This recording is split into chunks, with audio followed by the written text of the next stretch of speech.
Mobile, one and only Judith Hoag. Hello.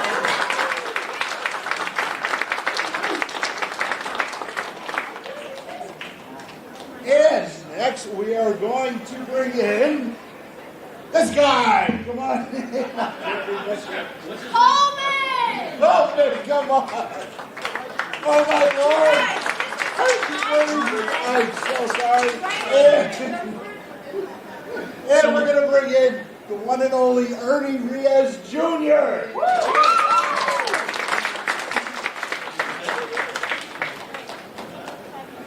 Hi, everybody. Yes, absolutely.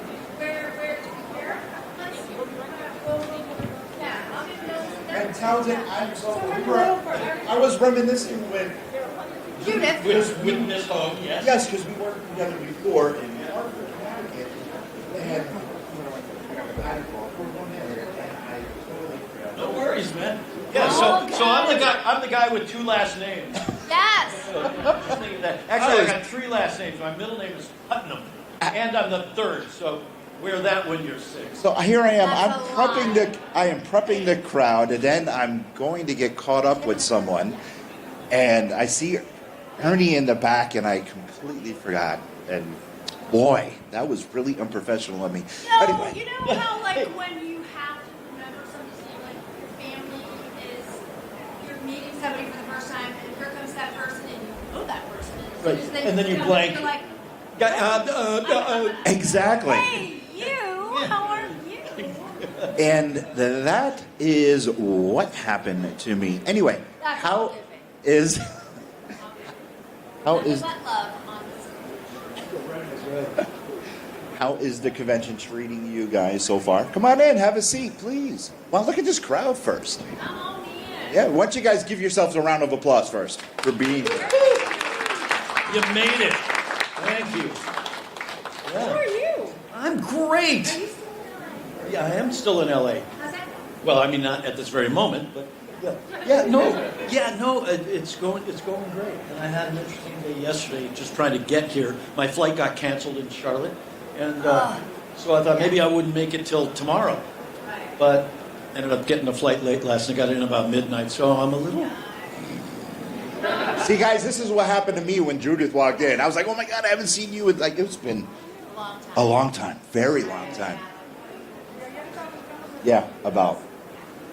Anyhow, like I said earlier, if you guys have a question, please line up at that mic because we're going to be gabbing. And this is your time with them. I'm just here to lead the way. So if you have a question, please line up. Yeah. Oh, and let me just mention too, if you want to come by my table, you'll recognize me real well because I have no banner. Really? Yeah, it just says we put my nameplate up on top. Says Townsend Coleman, so you'll recognize the Townsend and the Coleman part, but you won't see any pictures. So. We're in a place with tons and tons of artists, and we can't get somebody to draw you something. Suppose we need something. Somebody with some paint come by and just draw Michelangelo on the curtain behind me. We know people here. We can get somebody to draw you something. Yeah. Right. We need a poster. That happened to me one time. I was in, well, I won't say. But, we don't need to. Oh, We'll I put remember anybody that in. one. But, no, it was lovely, but it was what it was. And we had no names behind us, and fortunately there were a lot of couples there, a lot of fans there, and so somebody was selling posters, put a poster up behind me, and then I said, let me use this, and I would sign it, I would blood, I would Right.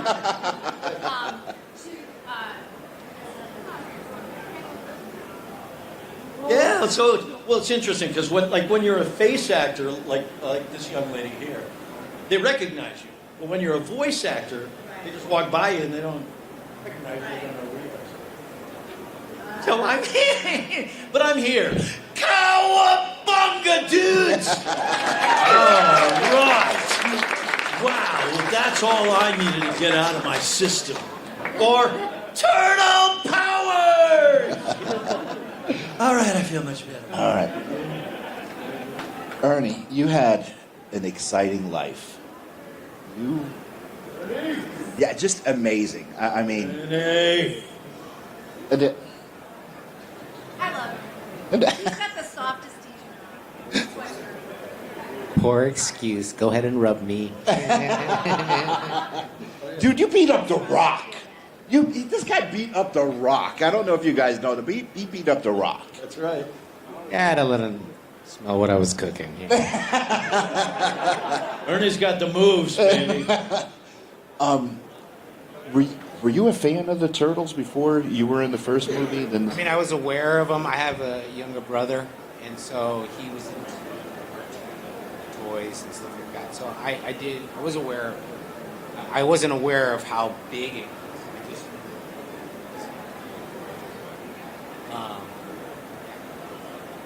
now, when they approached you, okay, you're going to get in the suit and you're going to do this. How much of the choreography and the fight scenes were you behind? You're saying, hey, you know what? I don't want to do this. I think we would do this instead. Because in Secret of the Ooze, dude, you were just like lightning fast. Right. Your control, your control was amazing. And they had to slow down the camera for you. I mean, like, what the hell, man? So in the first movie, it was the first time that they were bringing over Hong Kong stunt guys to work on an American production. And so at that time, the Hong Kong stunt guys, especially in the genre of martial arts, were kind of considered a notch above what we were doing here in America, like in the 80s or whatever. You know, in Hong Kong, you don't have to have permits and you don't have to have safety rules. They're like, hey, yeah, you're going to jump off the building and then land on the ground. No crash pads, and we're going to give you a stunt adjustment. Here's your bowl of rice. In America, you have... No, but in America, you have all... in America, you have all these rules and regulations and safety. And so the things that Jackie Chan was doing, you could never do those live, physical stunts the way that they were doing them in America without having, a lot of permits, and it just costs a lot of money to do huge action sequences. Or a medic. Or a medic, yeah. Anyways, long story short, one of the guys hurt his back in rehearsal, and so Pat Johnson, who was the stunt coordinator on the show, called me up. I had known him since I was a little kid competing in martial arts tournaments.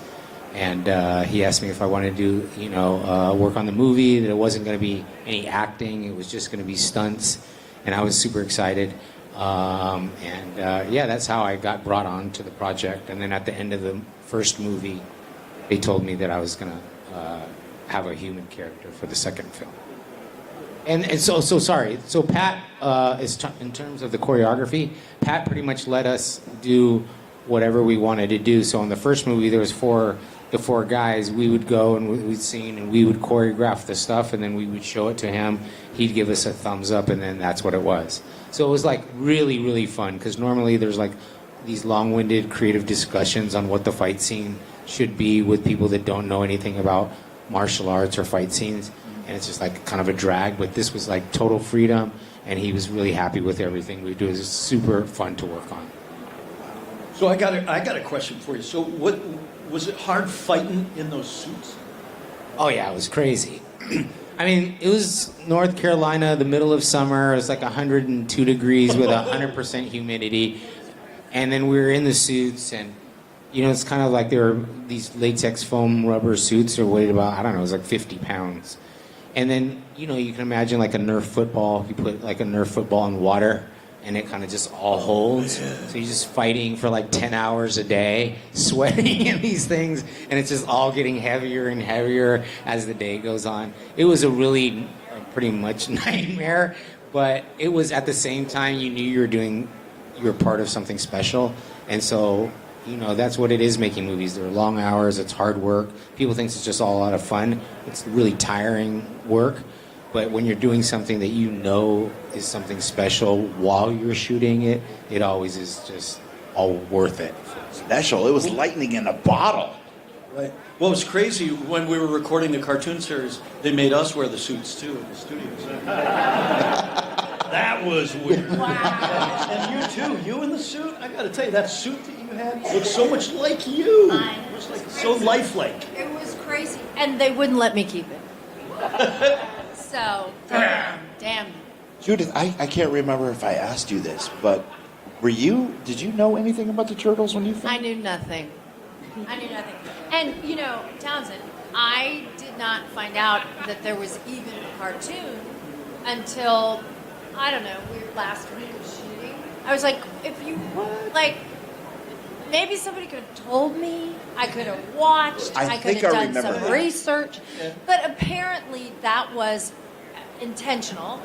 Todd Langdon, who's top billed screenwriter for the film, when they said write the movie, they gave him a stack of the original comics, and they said this is your reference material.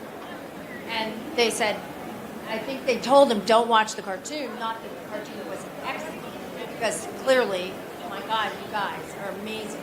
But they really wanted to go darker and a little more adult, which I think is people love, but it got them in trouble with the studio, and it got them. There were a lot of people. They did a screening of the film.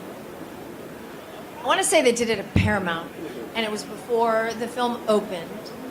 There were no kids in the room. It was just executives, and they were watching this darkly lit movie that was not the happy, sunny cartoon that they were used to. Not that it wasn't complicated and that they had good storylines, but it was not the same feeling. And they thought, like, the movie was over, and usually people might clap, and it was just like, okay, well, thank you. And they left thinking, we've probably lost our careers, money, and we'll never work in this town again. And so when the film opened, they thought, well, let's just drive around LA and just see, like, is it a ghost town? Is anybody in line? And they saw lines down the block, around the corner. They were they're like, and I don't think it was, yay, we're gonna, the movie's a success. It's, yay, we get to keep our jobs. Right. We won't be run out of town. Right. And so, yeah, we had no idea. And I didn't know what it was. And it was really Robin Williams who said, that's a cool thing. Keep going.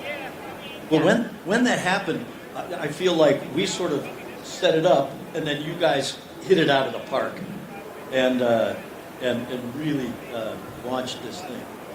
Which we could not have done without you guys. Well, in a whole different direction. And what's interesting about that is, so we had been on the air for a couple of years already by that time, and we knew nothing about the movie being made. So when we read about, I can't believe you were the voices. Well, so here's the same thing. That's so what? Like, what? That's a time that would have been really good. Yeah. But we don't love our voices. No, yes and no, because what you just said about them not wanting you guys to watch the cartoon. There you go. Was I figure it's interesting to hear that, because I figure that that's the same thing that we got kind of on our end when we heard about this movie being made. We read about it in the trades that there's a live action Ninja Turtle movie coming out, and so we just assumed that since we were the voices of the Turtles, we knew that they were going to have to be actors Cast. in suits, so they were going to need us, right? And then they didn't. Welcome to the heartache of Ninja Turtles. Exactly. We've all been there.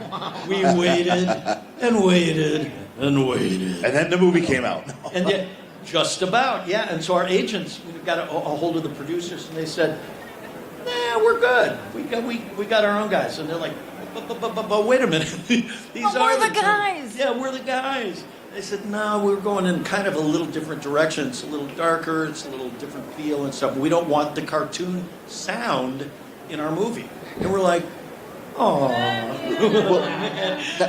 and so yeah, and so to get it from your perspective, we got the same thing. Well, there's another layer to that story. Ooh, it gets better. So I had the most amazing actors in those suits. It was Josh Peiss, it was Michelle Sisti, it was Lee Tilden, and it was David Foreman. Now, David was a stuntman from England and had a British accent, and I knew that probably he would be dubbed.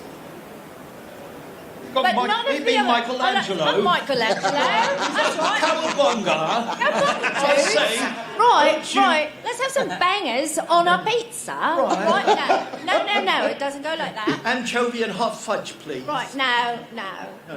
Okay, your turn. Go ahead. Wait, but I had gone in. I had to do ADR in the film, which is looping, so you have to basically lip sync the whole thing. I had never done ADR in my life. I had to do 90% of the movie, like all my dialogue, in ADR in 8 hours. Oh my gosh. And I'd never done it before. It was the most thorough lesson in how to do that in your life. But still, nobody told me that when I was sitting there at the premiere, that when these turtles opened up their mouths, because I was used to these incredible actors who, it was their voices, it was my interaction with them. The movie opens and there's these voices that I'm like, Who is that? who are these people? Like, what just happened? Like, and I was shocked. And so the lines of communication broke down in so many, many ways. And many of us were stunned and mystified. We have an audience question. What's your name? Hey, how are you? Hey, man. You guys Hey, remember babe. me? What's your Yeah, name? of course. Sasha. This Of is course, we Sasha. can't forget Sasha. So I had a quick question.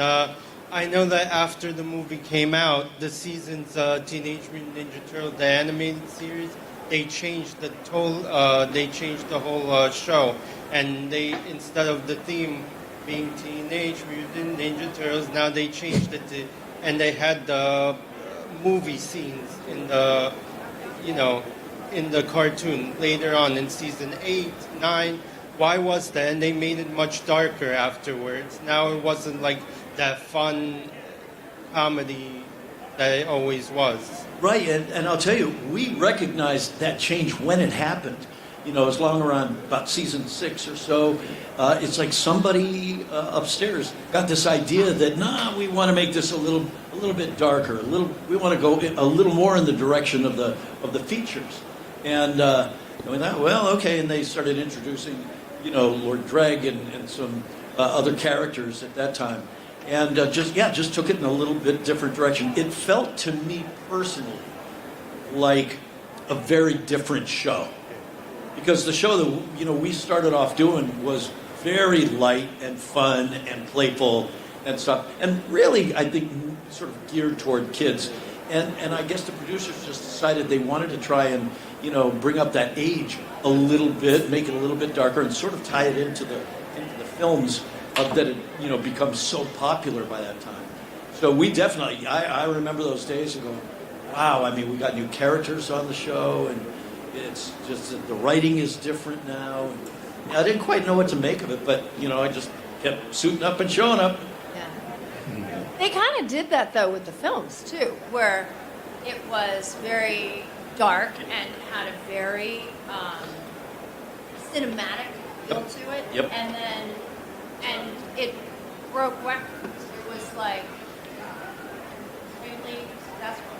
And then when they did the second film, they really did lean into more of a, I guess they caught a lot of flack for the kids. As people were karate chopping the baby. Doggone it. But don't do that. Don't karate chop your baby. No. But it was like, it's had a sort of a schizophrenic life to it. Like, there's a lot of cooks. There's a lot of cooks and a lot of point of views. And it's like, what are we doing now? Well, what's interesting about that now, too, is, since Nickelodeon has a franchise, and all the series that they've been making along the way, every series has its own personality. Yes. And feel, it's a different set of voice actors, different animation styles, very different animation styles. And it's interesting for me to meet fans who have their favorite version of the Turtles and don't like other versions of it. And sometimes you guys are very passionate about that, which I think is just fascinating. It's like, what is it that draws somebody to a certain animation style, or maybe it's the voice actor, or maybe it's the combination of the cast, I don't know. But yeah, so definitely. I mean, I've definitely had people say to me, tried to diss other Aprils, and I was like, not having it here, because I feel like in this turtle universe, there's like room for all of it. It's kind of like, how many Spider-Men have we had? How many Batmen have we had? How many different iterations of something? And what I love is just that the franchise stays alive and that there's something for everybody in different generations. And I love that. And so, like, when people were dissing, I remember it was so funny, like, Megan Fox is going to try to, I was like, hi, big compliment. Like, she's hot. And then when I got to work with her, it was like, and you're way greater than I could have been. So it was, I feel like there's a lot of room for it. And you guys are so passionate. We love that. Absolutely. Without you guys, there wouldn't be us. So thank you. All right, thank you. And so I've got to go. You just mentioned something about, it's like, with Megan Fox and being hot and stuff. So Renee Jacobs. Also hot, Renee Jacobs, the original.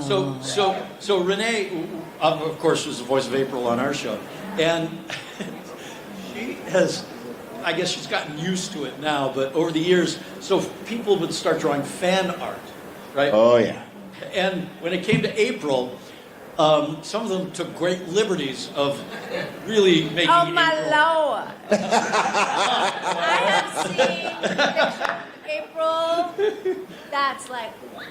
Yeah, wow. Yeah. So how does that make you feel? I laugh. I think it's hilarious. All of this, like, we're so lucky. First of all, we wanted to go into our professions and be successful, and we've gotten that. And to be, this is 35. It's longer for you. You're almost at. Gosh, it's going to be, well, 87 was originally, so it would be, what, so 36 years. Yeah. So the fact that we're here and we're doing this is massive, and like it's just like, I don't know. I see it as just a full on thing, and all of it is. If I take it too seriously, I'm a slap. Right. I live in Western Massachusetts, Northampton, where the turtles are. Northampton. Yeah, sure you do. Where, So don't I. where the turtles were created, in my backyard. I still have. I'm a huge comic book collector. Go figure. So I do have my original run of the turtles. Oh. So now a lot of people are going to go groan, but when the cartoon first came out, I was one of those people that were like, that ain't my Ninja Turtles. No, it was totally. Yeah, but Because when the movie, you had the comics. correct. Right. When the You movie go, came what's out, with these colors? Why are they exactly. They should all be Well, I red. was like, why? No, they're all. Well, actually, no, they were all black and white. Black and white, well. For Yeah. And then they became, all red. But when the movie came out, I was like, that's my Ninja Turtles. Those were my turtles. And it was like, but I grew to love the cartoon because it was hilarious. But the movie was more my turtles. We have another question. Yeah, I wanted one more question. Yeah. What did you? This one's going to think- cost you. I bet. Ernie wants pepperoni. There you go. Judith, what I'll do you just have want? a Bloody Mary. I'll go Bloody to Mary. Walmart. They have the new Teenage Mutant Ninja Turtle pizzas. Oh, there you go. Townsend, what do you want? In Walmart. Townsend, what do you want? Check it out. Yeah. So the question I had, what did you guys think Wow. about the 2014 movies and 2016, like when they first came out, and the different style that the Turtles were, and the action, if they had any? Yeah, but the later. Yeah, The later ones. I mean, I'm not a fan of those. I thought they looked way Cheesy. different, and I don't know. I mean, it's a lot longer, deeper story than that I won't go into. That's my general take on it. I could have done without them. Yeah. That's my personal thing. I thought the first one, honestly, was okay. I thought they had some funny moments in it, but I couldn't really get over the fact that like they were huge, to 6'4". Like I thought they were little, like Yeah. small guys. So I don't know. That was just. I was contacted, and just note to self: if TMZ calls you, Don't pick up. And I know that. Like I knew that. Yeah, if your phone rings. And that's but when they announced that they were going to do Ninja Turtles, it was Michael Bay, and a lot of people came out real hot and heavy and not happy. And Robbie Rist, who I love, was like something. And I've worked with Michael. Like I did Armageddon with him. I actually had, it was I like him. You may not love his movies, you may not, but I was like, hey, it lives on. And so they got in touch with me, and I thought, I'm gonna just say nice things. They managed to turn it around, and I'm a little snippy about it. My feeling is, and was always, it's a franchise. It's like Marvel, not as big, but and Bigger. there's bigger. It's bigger than Marvel. Yeah. Yeah. And there's room for all all I want is for people to be successful. Yeah. The end. Yeah. The end. Do well. Guys, So I'll give you just. Let's give her a round of applause. All right. for that. She's really like that too. I hate to do this, but this was the quickest half hour of all Are time. we done? Yeah. No, look at it. She's got a question. We She's got a have question. one quick question. What's your name? Danielle. Hello, Danielle. Danielle. All right, so Hi. I have this question for Ernie specifically. Oh my God. Because I grew up watching Secret of the Ooze religiously as a kid. That was my favorite out of all three. Screw the other two, I'm sorry, but Secret of the Ooze will always have my heart. He's so cute. No, not even that. Not even that. Just I think it's the ninja tone rap. of it better. And at least Michelangelo was your favorite, though, right? He is. All right. And Donatello, too.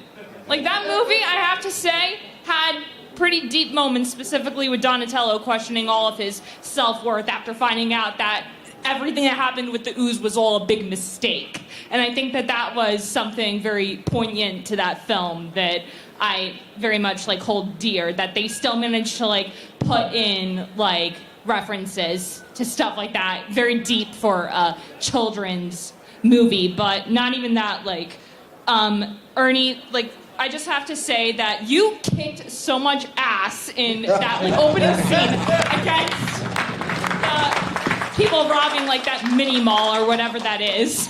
But I have to say, I know that the classic karate was part of obviously the choreography for the martial arts and everything, but what other styles were in there? Because I could have sworn to God, when I go back and I rewatch Secret of the Ooze, I watched that opening with you, I could have sworn that I saw hints of influence from Taekwondo, specifically the Taekwondo point sparring, which is personally what I do. I'm at green belt level now, so Oh, yay. yeah. Yeah, so that's what I just wanted to ask. What other types of martial arts were in there that influenced the overall style of the fighting and everything? Yeah, I mean, my original style was Taekwondo. That's what we did when I was a kid growing up. So all of the spinning kicks and the jump kicks and all of that stuff, that's all, Taekwondo.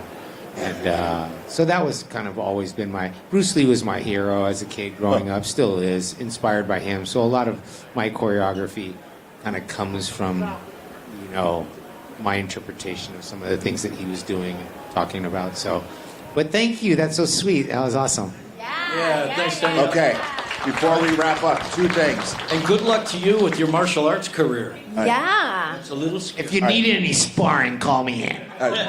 Before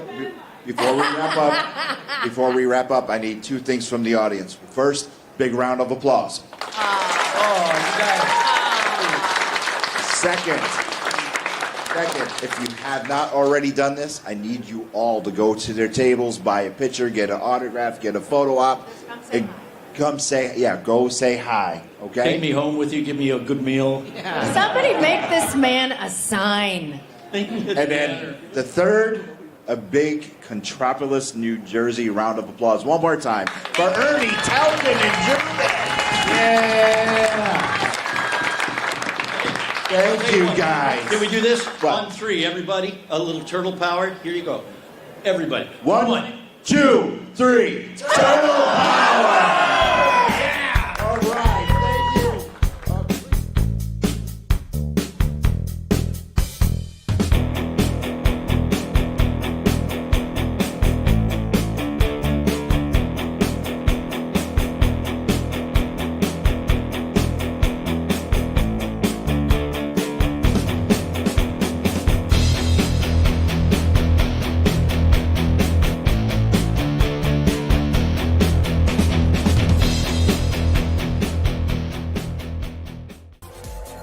have been watching The Angry Geek Show on Pod TV.